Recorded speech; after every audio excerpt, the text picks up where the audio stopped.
హలాఫీ good morning, నమస్తే. నేను మీ రాజశేఖర్. ఇక వార్తల్లోకి వెళ్దాం. మనము ఇక దినపత్రికల్లో వచ్చినటువంటి వార్తలు ఈ రోజు చూసుకుంటే ఇక జమిలి దిశగా అడుగులంటూ ఇక ఈనాల్లో వచ్చినటువంటి వార్త, ఒకే దేశం ఒకే ఎన్నిక పైన కమిటీ. ఇక మాజీ రాష్ట్రపతి రామ్నాథ్ కోవింద్ కు అధ్యక్ష బాధ్యతలు. కేంద్ర ప్రభుత్వం కీలక నిర్ణయం తీసుకుంది. త్వరలో సభ్యుల నియామకం కూడా చేస్తుంది. ఇక దేశవ్యాప్తంగా చర్చ కొనసాగుతుంది. ఈ విషయం పైన లోక్సభకు ముందస్తు ఎన్నికలు వస్తాయా అనేటువంటి అంశం అయితే ఏర్పడింది. ఇక దేశంలో జమిలీ ఎన్నికల నిర్వహణపై జరుగుతున్నటువంటి చర్చ శుక్రవారం అనూహ్య మలుపు తీసుకుంది. ఈ ఒకే దేశం ఒకే ఎన్నికల నిర్వహణ సాధ్యాల పరిశీలనకు మాజీ రాష్ట్రపతి రామ్నాథ్ కోవింద్ నేతృత్వంలో ఓ కమిటీని కేంద్ర ప్రభుత్వం ఏర్పాటు చేసింది. దీని విధి విధానాలు, సభ్యుల నియామకంపై ఇంకా అధికారిక ప్రకటన వెలువడనప్పటికీ ఈ నిర్ణయం దేశంలో పెను సంచలనానికి దారితీసింది. ఇక లోక్సభకు ముందస్తు ఎన్నికలు జరగొచ్చని ఊహాగానాలు వెలువడుతున్నటువంటి తరుణంలో మోదీ ప్రభుత్వం నిర్ణయం ఆశ్చర్యానికి గురి చేసింది. ఇక త్వరలో అసెంబ్లీ ఎన్నికలు జరిగేటువంటి రాష్ట్రాలతో పాటే ఇక లోక్సభకు కూడా ఎన్నికలు జరగడం కోసం ఈ కమిటీని తెరపైకి తెచ్చారా? ఈ కమిటీ ఎప్పట్లోగా తన సిఫార్సులన్నీ అందజేస్తుంది. దీనికి వివిధ రాజకీయ పార్టీలు, అసెంబ్లీలు ఎలా స్పందిస్తాయి? అసలు ఇలా ఒకేసారి ఎన్నికలు జరపడం సాధ్యమేనా? ఇందులో ఇమిడి ఉన్నటువంటి రాజ్యాంగ పరమైన సమస్యలు ఎన్ని?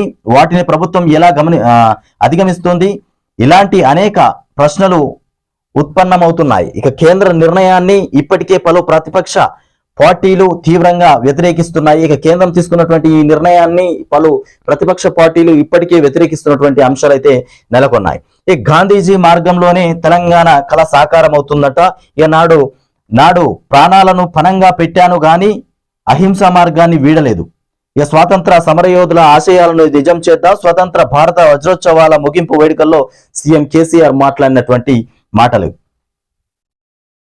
గాంధీజీ చూపినటువంటి మార్గంలో రాజ్యాంగ పరిధిలో ఉద్యమించడం వల్లనే తెలంగాణ సాధన స్వప్నం సాకారమైందని, పోరాటం గమ్యాన్ని ముద్దాడిందని సీఎం కేసీఆర్ అన్నారు. ఇక ఒకప్పుడు తెలంగాణ ఉద్యమం అంటే హింసాత్మక ఆందోళన అనే అభిప్రాయం ఉండేదని, ఇక తెరాసాను స్థాపించినప్పుడు అహింసాయుత మార్గంలో రాజ్యాంగ పరిధిలోనే ఉద్యమించి విజయం సాధిస్తామని తాను స్పష్టం చేశానని గుర్తు చేశారు. ఇక మొదట కొందరు తనతో ఏకీభవించలేదని, రాను అందరూ తాను ఎంచుకున్న మార్గమే సరైనదని అంగీకరించి వెంట నడిచారని చెప్పారు.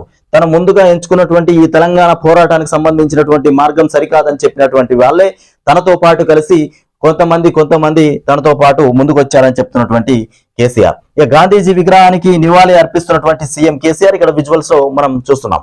ఇక 4 నెలల 15 లక్షల కిలోమీటర్లు నేడు నింగిలోకి తీసుకెళ్లనున్నటువంటి ఆదిత్య L1 ఉపగ్రహం. ఇక ఈరోజు 4 నెలలు అంటే 4 నెలలు పడుతుందట. 15 లక్షల కిలోమీటర్ల ప్రయాణం చేస్తుంది. ఇక ఆదిత్య అనేటువంటి L1 ఉపగ్రహం నింగిలోకి దూసుకెళ్లనుంది. చంద్రయాన్ 3 విజయం ఇచ్చినటువంటి విశ్వాసంతో భారత అంతరిక్ష పరిశోధన సంస్థ ఇస్రో సూర్యుడి సమీపానికి ఉపగ్రహాన్ని ప్రయోగిస్తున్నారు. ఇక చంద్రయాన్ 3 ఏదైతే సమాచారం పంపిందో దాన్ని ఉద్దేశించి ఈ యొక్క ఉపగ్రహాన్ని నింగిలోకి ప్రయోగం చేస్తున్నారట. ఇక షార్లో లాంచ్ ప్యాడ్ పై ఆదిత్య L1 ఉపగ్రహాన్ని మోసుకెళ్లేటువంటి PSLV C-57 అనేటువంటి రాకెట్ కి సంబంధించి ఇక ఇదే విజువల్స్ మనం చూస్తున్నాము. ఉపగ్రహం ఇక ఐక్యంగా పోటీ, నెలాఖరుకు సీట్ల సర్దుబాటు ఫార్ములా. ఇక 14 మందితో సమన్వయ కమిటీ కూడా ఏర్పాటు చేస్తారట. ఇక దేశవ్యాప్తంగా ఉమ్మడి బహిరంగ సభలు, మీడియా కూటమి సమావేశం నిర్ణయం. ఇక జమిలీ ప్రతిపాదనపై మండిపాటు. ఇక ముంబైలో ముగిసినటువంటి విపక్ష నేతల 2 రోజుల భేటీ. ఇక ముంబైకి సంబంధించి లోక్సభ ఎన్నికల్లో కలిసికట్టుగా పోరాడాలని విపక్ష ఇండియా కూటమి నిర్ణయించింది. తద్వారా అధికార భాజపాను ఓడించడం సాధ్యమేనన్నటువంటి విశ్వాసాన్ని వ్యక్తపరిచింది. ఇక ముందస్తు ఎన్నికలు జరగొచ్చనేటువంటి ఊహాగానాలు. ఇక జమిలీ ఎన్నికల సాధ్యాలపై కేంద్ర కమిటీని నియమించినటువంటి నేపథ్యంలో 28 పార్టీల ప్రతిపక్ష కూటమి 3వ భేటీలో కీలక నిర్ణయాలు తీసుకుంది. ఇక 14 మందితో సమన్వయ కమిటీ, ప్రచార కమిటీ, మీడియా వర్కింగ్ గ్రూప్ల ఏర్పాటు ఇక వంటివి అందుబాటులో ఉన్నాయని చెప్తున్నటువంటి అంశాలు. ఇక జమిలీ ఎన్నికలు రాబోతాయంట. ఇక ఇండియా కూటమి నేతల సమావేశం సందర్భంగా సోనియా గాంధీకి శాలువా కప్పుతున్నటువంటి మమతా బెనర్జీ, పక్కన బీహార్ సీఎం నితీష్ కుమార్. ఇక్కడ విజువల్స్ లో చూస్తున్నాము మమతా బెనర్జీ సోనియా గాంధీకి శాలువా కప్పుతున్నటువంటి మమతా బెనర్జీ. ఇక పాఠశాల కమిటీ చెప్పినంతే ఫీజు. ఇక పాఠశాల కమిటీ ఎంత అయితే చెప్తారో ఇక అడ్డగోలుగా వసూలు చేస్తున్నటువంటి ప్రైవేట్ స్కూళ్ళకు సంబంధించి ఇప్పటి నుండి పాఠశాల ఎంతైతే ఫీజు చెప్తుందో, పాఠశాల కమిటీ ఎంతైతే ఫీజు వసూలు చేయాలంటుందో అంతే వసూలు చేయాలంట. ఇక ప్రతి ప్రైవేటు బడిలో గవర్నింగ్ బాడీ తప్పనిసరి. ఇక ఫీజుల్లో 5% యాజమాన్యాలకు ఆదాయం. ఇక 50% ఫీజులు టీచర్లు సిబ్బంది వేతనాలకే. ఇక నోటీస్ బోర్డులో ఫీజులను పక్కాగా ప్రదర్శించాలి. ఇక విద్యా సంస్థ వెబ్సైట్ లోనూ పొందుపరచాలి. ఇక ఆ క్యాపిటేషన్ ఫీజు వసూలు చేస్తే 10 రెట్లు కూడా జరిమానా విధిస్తామని చెప్తున్నటువంటి ఇక విద్యా కమిటీలు, పాఠశాల కమిటీలు. ఇక ప్రైవేటు స్కూల్ ఫీజులపై విద్యాశాఖ కీలక ఆదేశాలు జారీ చేసింది.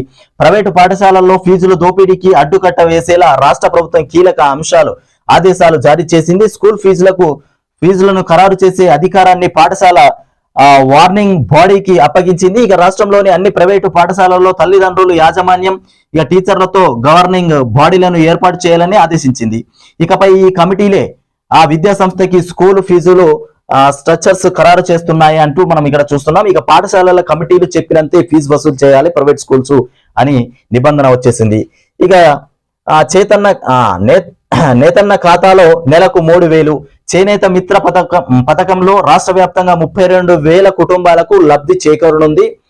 ఇక మాట నిలబెట్టుకున్నటువంటి సీఎం కేసీఆర్, మంత్రి కేటీఆర్ తొలిసారిగా కార్మికుల ఖాతాల్లో నగదు జమ. ఇక చేనేత వర్కర్స్ ఎవరైతే ఉన్నారో వాళ్ళ యొక్క ఖాతాలో నెలకు 3,000 రూపాయలు పడేటువంటి అంశం అయితే ఖరారు చేసిండ్రు. ఇక ఇచ్చినటువంటి మాట నిలబెట్టుకున్నారంట. ఇక రేపటి నుంచి టీచర్ల బదిలీలు జరుగుతాయి. ఇక ముందు పదోన్నతులు, ఆ తర్వాత బదిలీలు. ఇక షెడ్యూల్ విడుదల, 31 రోజుల పాటు ప్రక్రియ. ఇక బదిలీలకు సెప్టెంబర్ 1 కట్ ఆఫ్ తేదీగా నిర్ణయం. 3 ఏళ్లలో రిటైర్ అయ్యే వారికి మినహాయింపు. ఇది టీచర్ల బదిలీకి సంబంధించి వార్త. ఇక కార్నింగ్ పెట్టుబడి 934 కోట్లంట. ఇది వచ్చేసి Corning senior vice president John Ben సంస్థ ప్రతినిధులతో మంత్రి కేటీఆర్ బృందం ఇక్కడ విజువల్స్ లో చూస్తున్నాము. ఇక కార్నింగ్ పెట్టుబడి కోసము 934 కోట్ల పెట్టనున్నారు. ఇక తెలంగాణలో అడిగిడనున్నటువంటి మెటీరియల్ సైన్సెస్ కంపెనీ.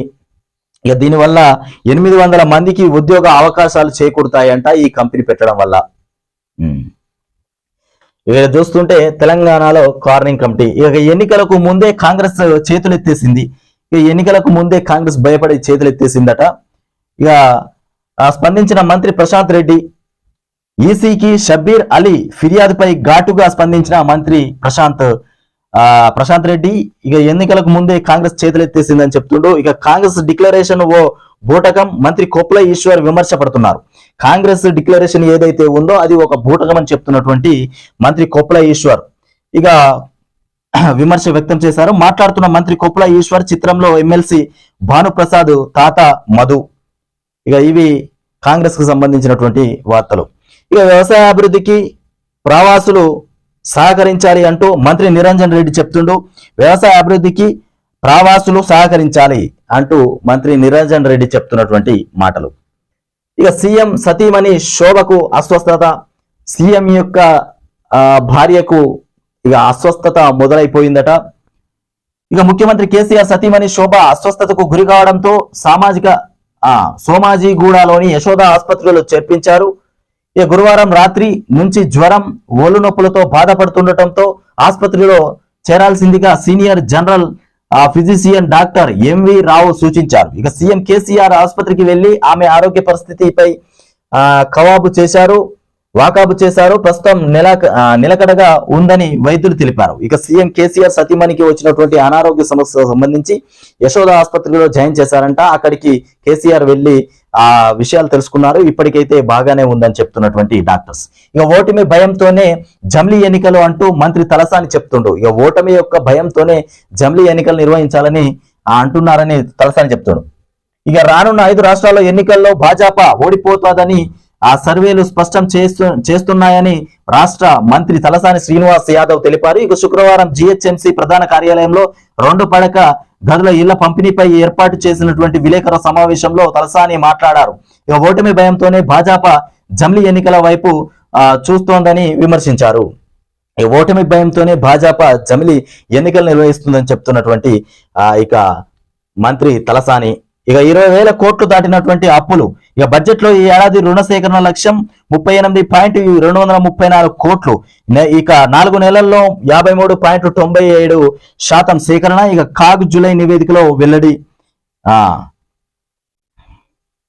ఇక పార్లమెంటు ప్రత్యేక సమావేశాల ఎజెండాపై సమాచారం లేదు. పార్లమెంటు ప్రత్యేక సమావేశాల ఎజెండా పైన సమాచారం లేదని చెప్తుండ్రు. ఇక ముందస్తు ఎన్నికలకు వెళ్లేటువంటి ఆలోచన కేంద్రానికి లేదు. ఇక భాజపా రాజ్యసభ సభ్యుడు లక్ష్మణ్ చెప్తుండు. ఇక పెండింగ్ లో ఉన్నటువంటి బిల్లుల ఆమోదం కోసమే పార్లమెంటు ప్రత్యేక సమావేశాలను నిర్వహించడంలో భావిస్తున్నామని, ఎజెండాపై తనకు సమాచారం లేదని భాజపా రాజ్యసభ సభ్యుడు లక్ష్మణ్ తెలిపారు. ఇక ఇవి మనం తెలంగాణలో సంబంధించినటువంటి మార్నింగ్ న్యూస్ చూసుకోవడం జరిగింది.